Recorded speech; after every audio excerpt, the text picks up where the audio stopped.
And there's other things too. Like sometimes there's like a pair of earrings stolen from like the ship and stuff like that, and we would know about it, of course. Like we'd know who stole it and everything else, and we'd ask to see if we'd get it back, and sometimes it would be like no, or whatever.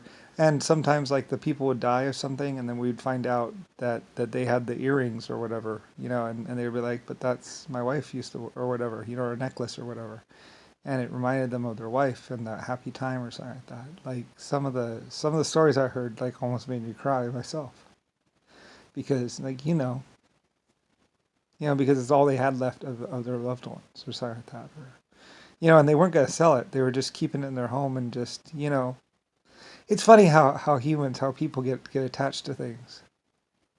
I never thought about how you get attached to my ships and how you get attached to those happy memories. Like I said, when I heard the stories, like I heard all the stories. I heard the stories of how people, had fell in love with my ships and had fallen in love with the happy times on my ships and how you had felt about those earrings and those dresses. You would just they would just keep them and they wear them, on special occasions and stuff like that. They were rental dresses though. They were really nice dresses. But if you got first class, you could rent a dress. And the first class ticket, I think, for a while there, the first class ticket came with clothes and earrings or something like that, some nice jewelry or whatever, depending on the ticket price. So, and we included the cost of the jewelry with the ticket price. So, we only lost a little bit of money or something like that. And anyway, though, that's why the first class was so expensive because it came with clothes and jewelry and stuff like that. So anyway, so it wasn't all that sophisticated, and sometimes it was plated jewelry or something like that. We had to cut costs a little bit because, well, going through a lot of gold rings, aren't we? It's like, yeah, well, anyway though, and people would be getting married and stuff like that, and would be taking my cruises, and there's all this stuff that happened involving the White Star Alliance that people don't even know about, like how like you could take a stagecoach down there, and then there's a rental shop, and you could rent some clothes for the trip, and then you could be dressed all nice and clean and you could look like you're a king or royalty or rich, and it's just rental. It's all rental. They rented jewelry, rented clothes, rented everything for the voyage. So anyway, so some people saved up, it was a lot of money too. So some people saved up, and that would be like their wedding, whatever, or their honeymoon, whatever. They would go and they would, because then they would, they could look all nice and pretty like they were rich and they were just normal people. But anyway, though, but they would write stories, and that would be like the happiest moment in their life when they got to wear all the nice clothes and everything else like that, and got to take on my ships, go on a cruise on my ships. And I think it was like a 3 month cruise or something like that. Some of them were kind of long, or whatever, a couple months cruise. So they would cruise around a little bit, and you could enjoy the food, enjoy the everything, and it was like a wedding thing or like a or like an anniversary thing that they would do this, and they would save it for a year or two just to be able to go on one of these White Star Line um, first class cruises. So anyway, and like I say, they would get married and they would live together and they would be happy, and some people would say about how that was the happiest time in their life. So like I say, there was this point, like I say, where I was just like, I don't give a fuck what it costs. I mean, we're still gonna keep doing it. Because I mean, when you hear all these people's stories about how it mattered to them, how it made a difference in their life, it felt the world felt different to them. It was like, well, you know, you know. So anyway, so when I heard the stories and everything else like that, well, it made me think, like I say. So anyway, and then one thing led to another, and then like I say, that's why later on, when I was Brian and they were trying to destroy my country, demean me, or do this or do that, or they were trying to Nixon and stuff like that. I was like, that's why I got so angry, because I made a difference. We made a difference. I mean, and my people followed me. I wasn't just this like white dressed like, oh, I'm a dolor. You know, I wasn't like, oh, you're mine. Oh yeah, I'm yours. You know, it wasn't like that. It was like, you know, White Star Lines and spaceships and satellites and I'm real. You know, and people were like the happiest moments of their lives. You know, and then these people are bugging me, trying to get me to nuke people or trying to get me to attack people, and it's like, I mean, that's why I was just like, I don't care if you rip my flesh off. I'm not going to change. I'm not going to do anything different. Like, I provided something happy for these people. I made a difference in their lives. They had hope in me and they had faith in me. So as leader of White Star Alliance and leader of America or leader of whatever, I wouldn't do it. I couldn't do it. So anyway, so yeah. So anyway, yeah. Because I was White Star. We were the people that got the mail in. We were the people that transported the coal. We were the people that designed and invented the aircraft. We fought against oppression and protected people. I wasn't some JFK piece of shit, whatever. I was more than just a symbol. So anyway, yeah. So people knew they could trust me.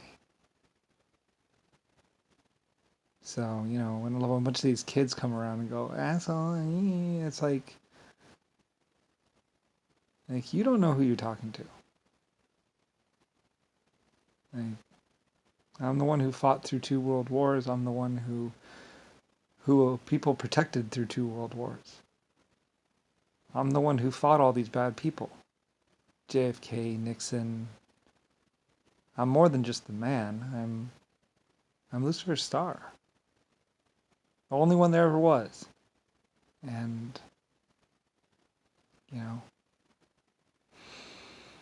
So anyway. So yeah. So I made a difference in these people's lives. And they would talk about how they took one of my vacations or they flew on one of my aircraft or they had a vacation, at one of my hotels, or they took a flight on one of my aircraft, and how it was amazing and wonderful and the feeling of flight and everything else. And it's like, well, I knew you'd love it. I mean, I know. It's wonderful and amazing, isn't it? A lot of work went into it. And I can practically tell you who it was. It was the Germans. It was the Irishmen. I'm sure there's some Russians probably somewhere in there. I mean, the Russians were always around too. I mean, and then there's of course the Asians as well. My Chinese people, they were doing. Everybody was playing a part. Even the Middle Easterns, the Gypsies. They were. They helped me with ticket sales and everyone helped out. The gypsies were doing selling and stuff like that and enticement or whatever. I think I forget exactly what the deal was with the gypsies, but like they were expert salesmen and expert whatever. They were good at promoting. Like I had whole races, whole civilizations helping me out with this. It was more than just. It was more than just anything else. Like. Anyway, they were giving back to me. So, at least for one brief epic moment. And it was epic, wasn't it? So anyway. So, and I named and bought America. And set my rules and my laws down in America. To try and give back to my people. They gave to me and I gave back to them. And I continued to give back as much as I could. So, anyway, and as they say, it's history. But that's why they would say you were always safe on a White Star Alliance ship. Women didn't have to worry about being raped or whatever. Women didn't have to worry about anything. There was no abuse. It didn't matter who you were. My captains ran the ship, a nice tight ship. Bribes wouldn't get you all that far. Might get you a better table, but you couldn't act like whatever you wanted. You had to act with some respect or whatever. It's kind of the same rules that we use now today inside the restaurants. If you go in there talking all loud or whatever else, or being all foul, like even if you're the president of a country, the door's right there. We don't put up with it with that kind of behavior at any of my establishments. Like, anyway, if you're drunk and just acting a fool, well, somebody get Tom out of here. Escort him out the back, and stuff like that. We have ways of dealing with things. So, the proper ways, as they say. So anyway, so yeah. So it was it was a lot of work. I played a part. Irishmen played a part. British people. There's a lot of loyal people. And even some druggies probably. There's probably even some opium people, whatever, some druggies. It's like drugs were a part of it. Drugs are always a part of something. So anyway, though, but yes, there were drugs too and stuff like that. And it's like, well, I made room for it and tried and put up with it and this and that. Anyway, oh well. Anyway, though, but yeah, White Star, Lucifer, White Star Lions, everyone, right here. And the protector of women, children, and, well, the Lucifer White Star way, but also the American way, and anyone else that just wanted freedom, equality, and the right to learn, and to have rights and governments. Like I said, a lot of women loved it because